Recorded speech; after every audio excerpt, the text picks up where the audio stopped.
Hello everyone, कशा आहात तुम्ही सर्व? आशा करते की तुम्ही सर्व मजेत असणार. तर चला आज स्टार्ट करूया आपला भारतीय नागरिक सुरक्षा संहिता 2023च्या एक नव्या व्हिडिओला.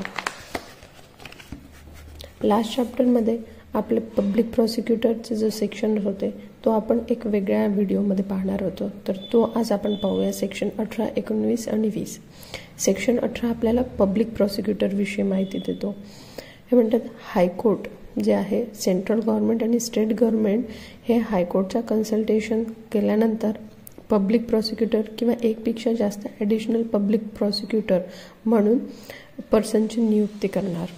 आणि ते जे असणार पब्लिक प्रॉसिक्युटर हे काय करणार, हे कंडक्ट करणार, ते म्हणजे रिप्रेझेंट करणार एक सेंट्रल गव्हर्नमेंटला, स्टेट गव्हर्नमेंटला त्यांचे कामं, जसं ॲनी प्रॉसिक्युशन, अपील किंवा एनी अदर जी पण प्रोसिडिंग असणार सेंट्रल गव्हर्नमेंट किंवा स्टेट गव्हर्नमेंटच्या बिहाफमध्ये. याच्यात जो प्रोव्हायझो नव्हता, आता प्रोव्हायझो ॲड झालेला आहे.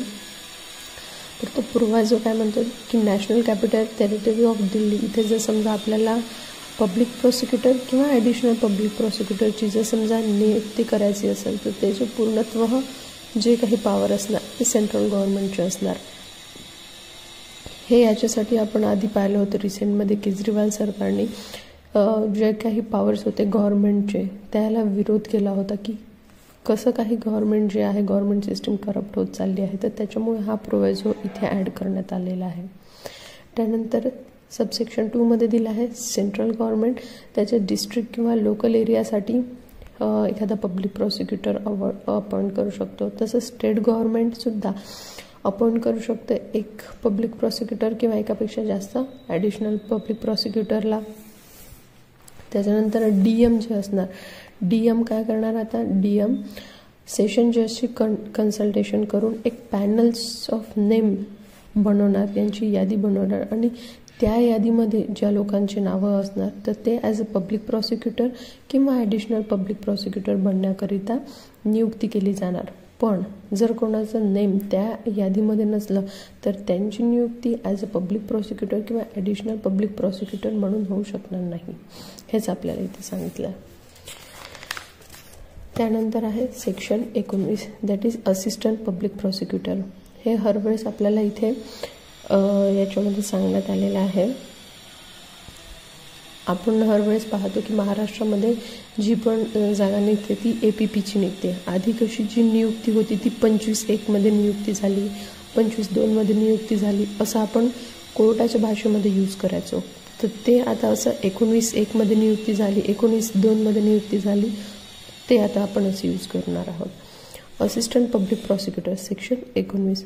स्टेट गव्हर्नमेंट काय करणार, शाल अपॉइंट एखाद्या डिस्ट्रिक्टसाठी किंवा एकापेक्षा जास्त डिस्ट्रिक्टसाठी as a more assistant public प्रॉसिक्युटरची नियुक्ती कोण करणार, स्टेट गव्हर्नमेंट. एखाद्या मॅजिस्ट्रेट कोर्टापुढे स्टेट गव्हर्नमेंटचं जर काही प्रोसिडिंग असणार त्या बिहाफमध्ये बाजू मांडण्यासाठी स्टेट हा असिस्टंट पब्लिक प्रॉसिक्युटरची नियुक्ती करणार.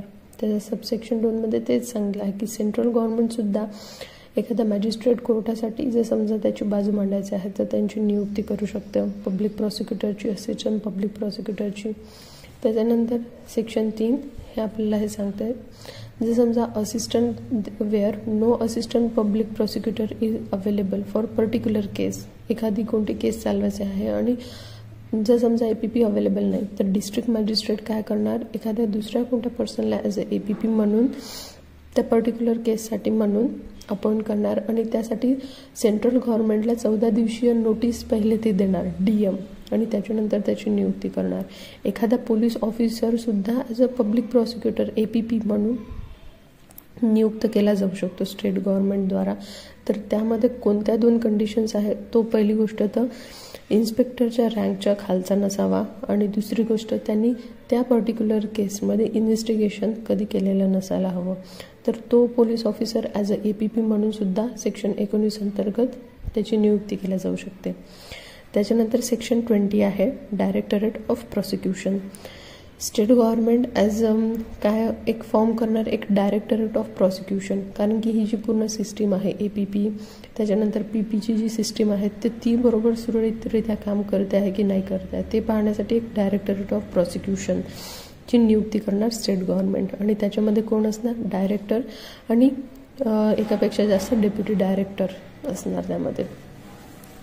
त्यानंतर असणार district director of prosecution in every district consultation as many a deputy director, म्हणजे ते सांगितलं आहे. डिस्ट्रिक्ट डायरेक्टरच्या याच्यामध्ये जे पण काही हे असणार कन्सल्टेशन करून एकापेक्षा जास्त डेप्युटी डायरेक्टर किंवा असिस्टंट डायरेक्टर्स ऑफ प्रॉसिक्युशनची सुद्धा नियुक्ती केल्या जाऊ शकते.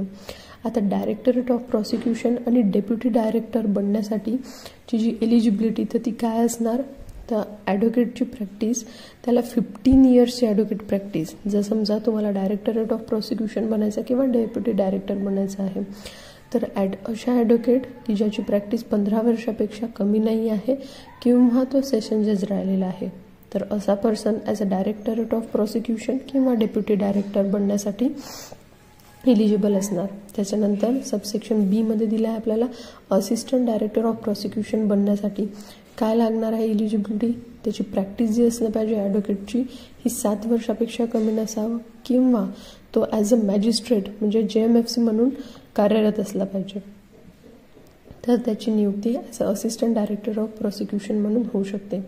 त्याच्यानंतर डायरेक्टर ऑफ प्रॉसिक्युशन हे जे असणार, जे पूर्ण ही जी सिस्टीम असणार ही कोणाच्या कंट्रोलमध्ये असणार, home minister, home department in the state, जे पण काही होम डिपार्टमेंट आहे आपल्या त्या पर्टिक्युलर स्टेटचं, तर त्याच्या अंडर हे पूर्ण डिपार्टमेंट जे असणार ते काम करणार. त्याच्यानंतर every deputy director of prosecution, आता इथे हे पूर्ण हिरार्कीज दिलेले आहे. सगळ्यात वर जो असणार तो डायरेक्टरेट ऑफ प्रॉसिक्युशन, त्याच्या खाली असणार डेप्युटी डायरेक्टरेट ऑफ प्रॉसिक्युशन किंवा असिस्टंट डायरेक्टरेट ऑफ प्रॉसिक्युशन. हे जी पूर्ण अशी हिरार्की असणार, कोण कोणाच्या वर असणार, कोण कोणाच्या सबऑर्डिनेट असणार, हे ह्या सेक्शन्समध्ये सांगितलं आहे.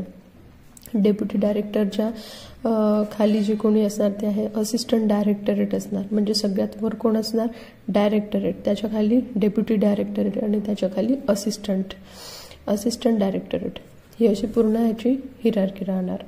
आता पॉवर आणि फंक्शन आपण पाहिलं, आता डायरेक्टरेट ऑफ प्रॉसिक्युशन आहे तर त्याला काय पॉवर असणार, तर हे कोणते मॉनिटर करणार केसेस, असे ऑफेन्सेस ज्याची शिक्षा 10 वर्ष किंवा त्यापेक्षा जास्त आहे किंवा त्याचे लाईफ इम्प्रिझनमेंट आहे किंवा डेथ आहे किंवा expired proceeding and give an opinion on filing and appeal. एखादी अपीलसुद्धा जर समजा आलेली आहे तर ती फाईल कुठे करावी, कशा प्रकारे असणार आहे ते गोष्ट, तर या रिगार्डिंग पॉवर हे डायरेक्टरेट ऑफ प्रॉसिक्युशनला असणार. डेप्युटी डायरेक्टरचे पॉवर्स आणि फंक्शन काय असणार, ते एक्झामाइन करू शकता आणि एखादी स्क्रुटिनी ज्याच्यामध्ये पण काही जी त्रुटी असणार पोलीस रिपोर्टमध्ये किंवा मॉनिटर करणार केस ज्याच्या शिक्षा जी असणार 7 वर्ष किंवा त्यापेक्षा जास्त असणार किंवा 10 वर्षापेक्षा जी शिक्षा 7 किंवा 10 वर्ष बट नॉट लेस दॅन 10 वर्ष, 7 वर्षापेक्षा जास्त आणि 10 वर्षापेक्षा कमी, अशा रिगार्डिंगचे जे मॅटर असणार ते डेप्युटी डायरेक्टर हँडओव्हर करणार. त्याच्यानंतर असिस्टंट डायरेक्टरेटचं काय पॉवर आणि फंक्शन असणार, तर त्याचे फंक्शन आहे तो मॉनिटर करणार असे केसेस ज्याची पनिशमेंट जी आहे ज्याची पनिशमेंट 7 वर्षाखालील आहे, तर त्या केसेसचं मॉनिटरेट हे असणार असिस्टंट डायरेक्टरकडे. तर ह्याच रिगार्डिंगचे जे फंक्शन जे आहे ते डायरेक्टरेट ऑफ प्रॉसिक्युशनमध्ये दिलं आहे. तसंच यामध्ये एक प्रोव्हायझरसुद्धा हे दिलेलं आहे, प्रोव्हिजन जी आता नवीन ॲड करण्यात आलेली आहे.